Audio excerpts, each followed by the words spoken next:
Her hair was tied to a wild horse. The crowd gasped as the queen, who had once ruled kingdoms, was torn apart. But to understand why Brunhilda of Austrasia met such a savage end, we need to go back to the murder of her sister by another queen, Fredegund. But on this day, all of that power was gone. Her hair, once a symbol of her royal status, was now tied to the reins of an untamed horse.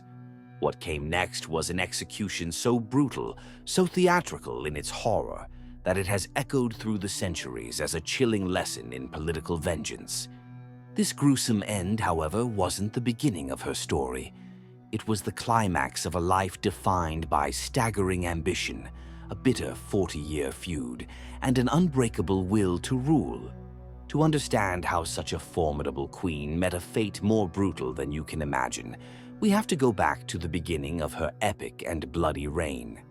Our story starts not in the cold, fractured lands of 6th century Francia, but in the sophisticated Visigothic kingdom of Spain. Brunhilda was a princess born around 543 in Toledo, where she received a fine education. In 567, she was sent north to marry Sigebert I, the king of a Frankish realm called Austrasia. It was a major political move, uniting two powerful kingdoms. To seal the deal, Brunhilda's own sister, Galswintha, was married off to Sigebert's half-brother, King Chilperic of Neustria. On paper, it was brilliant diplomacy. Two royal sisters, now queens in neighboring kingdoms. But Chilperic's court had a complication, a venomous one, named Fredegund. Originally a palace servant, Fredegund had become Chilperic's longtime lover, and she possessed a ferocious ambition to match her ruthless political mind. She could only watch as the new princess, Galswintha, arrived with a huge dowry and replaced her in the king's bed. The tension was suffocating, and it didn't last long. In 568, just a year after her wedding, Queen Galswintha was found strangled in her bed. The court chroniclers were careful with their words, but everyone knew who was responsible. Within days, Chilperic dropped all pretense and officially married Fredegund, giving his lover the throne she'd clearly do anything to get. When the news of her sister's murder reached Brunhilda, her grief hardened into a cold, bottomless desire for revenge. That one murder ignited a personal blood feud between the two queens, Brunhilda, the aristocratic foreign princess, and Fredegund, the former servant who clawed her way to power. This was far more than personal hatred. Their rivalry would soon engulf the Frankish kingdoms in a brutal 40-year civil war. The war between their husbands, Sigebert and Chilperic, kicked off almost immediately. Brunhilda pushed Sigebert to avenge her sister, and at first, his armies were incredibly successful. By 575, Sigebert had conquered most of his brother's kingdom, cornering Chilperic and Fredegund in the city of Tournai. Victory seemed certain. But Fredegund, ever the strategist, wasn't about to be defeated. As Sigebert was being hailed as the new king, she didn't respond with an army. She responded with assassins. She hired two men who slipped through the celebrating crowds and stabbed King Sigebert to death with poisoned daggers. In an instant, Brunhilda's world fell apart. Her husband was dead, his army was in chaos, and she was captured and thrown in prison. For most people, this would have been the end. But Brunhilda wasn't most people. She managed a daring escape and raced back to Austrasia. There, her son, Childebert II, was the rightful king, but he was only 5 years old. So, Brunhilda declared herself his regent. The Frankish nobles, of course, hated the idea of being ruled by a woman, especially a foreign one. But Brunhilda proved to be an exceptional leader. She wasn't just a placeholder, she was a gifted administrator who repaired old Roman roads, built churches, restructured the army, and reorganized the kingdom's finances. She was a true stateswoman, forging alliances and writing to both the Pope in Rome and the Emperor in Constantinople. For decades, she was the real power behind the throne, first for her son, and later for her grandsons. All the while, the war with Fredegund raged on. It was a war fought with armies on the battlefield and with spies and assassins in the shadows. Each queen saw the other as the source of all her pain and the one thing standing in the way of her family's absolute power. It was a deeply personal, vicious struggle that defined their lives and shaped the future of Francia. The rivalry between these two queens reads like something from modern fiction, a story of ambition and revenge that shaped the fate of an entire kingdom. If you're finding this look into the brutal politics of the Merovingians compelling, make sure you hit that subscribe button. We dig up forgotten stories like this every week, bringing the most dramatic moments in history back to life.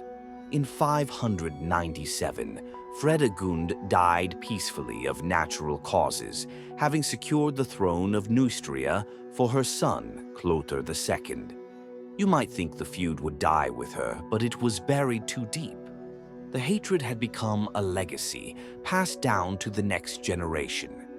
Brunhilda, now in her 50s, continued to rule as regent for her two grandsons, Theudebert II in Austrasia and Theuderic II in Burgundy. But as her grandsons became men, they started to resent her suffocating grip on power. Theudebert, the older one, was the first to rebel, exiling his own grandmother from his court around the year 599. Unfazed, Brunhilda simply moved to the court of her other grandson, Theuderic, and immediately began turning him against his brother. This was a fatal mistake. For years, she fanned the flames of sibling rivalry, encouraging a war between the two brothers she had raised, likely believing it would keep them weak and dependent on her. The conflict blew up in 612, when Theuderic defeated and executed Theudebert. For a moment, it seemed Brunhilda's gamble had paid off. The kingdoms were united under one grandson she could control.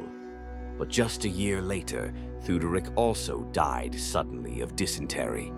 Now, in her late 60s, Brunhilda made one last, desperate grab for power. She proclaimed her great-grandson, a young boy named Sigebert II, as the new ruler of the United Kingdoms. But the Austrasian nobles had finally had enough. Decades of her iron-fisted rule, her political purges, and her endless warmongering had destroyed their loyalty. A powerful group of aristocrats, including the ancestors of the future Carolingian dynasty, decided to betray her. They made a secret deal with their old enemy, the one person who embodied the entire bitter history of the feud, Clothar II, the son of Fredegund. They invited him to invade and promised him they wouldn't lift a finger to fight back. When Clothar II's army marched into Austrasia, Brunhilda's forces simply melted away. Her commanders, honoring their secret pact, refused to fight and defected to the other side. The elderly queen and her great-grandson, Sigebert II, were captured as they tried to flee. After more than 40 years, the son of Fredegund finally had his mother's mortal enemy in his hands. He had the young Sigebert II and his brother executed, wiping out Brunhilda's direct family line. But for Brunhilda herself, death wasn't going to be that quick. Clothar needed more than just to kill a rival. He needed to publicly and completely annihilate her legacy. He put her on trial, accusing her of the murders of 10 Frankish kings, a wild exaggeration designed to paint her as an unnatural monster, a villain to blame for a half-century of war. Then, the torture began. For 3 agonizing days, the queen, now around 70 years old, was subjected to a series of torments in front of the entire army. The main account of these events says she was paraded through the camp on the back of a camel. This was a calculated gesture of deep humiliation, turning a royal procession into a circus of mockery, a final, brutal stripping of her dignity and authority. On the final day, the spectacle reached its horrifying climax. Brunhilda was dragged before the army one last time. By Clothar II's order, she was tied by her hair, one arm, and one leg to the reins of a wild, unbroken horse. At a signal, the horse was whipped into a frenzy and bolted. The maddened animal dragged the old queen across the rocky ground, tearing her body apart. What was left of her was thrown onto a bonfire and burned to ash. This execution was a brutal masterpiece of political theater. By dismembering her body, Clothar was symbolically destroying her dynasty, her legitimacy, and the very memory of her power. It was a terrifying message to the nobility and to any other woman who might dare to rule so openly. In the aftermath, Clothar II reunited the Frankish kingdoms, finally ending the long civil war his mother and Brunhilda had started. History is usually written by the victors, and it has left us with two very different versions of Brunhilda. To her enemies, she was a new Jezebel, a cruel, power-mad monster. But to others, she was a brilliant and effective ruler, a reformer who governed with a skill that rivaled any king of her time. In the end, her story is a visceral reminder of the unique dangers faced by women who claimed power in a world not built for them. The sheer brutality of her death ensured she would never be forgotten, cementing her legacy not just as a queen, but as a symbol of the terrifying price of ambition in a violent and unforgiving age.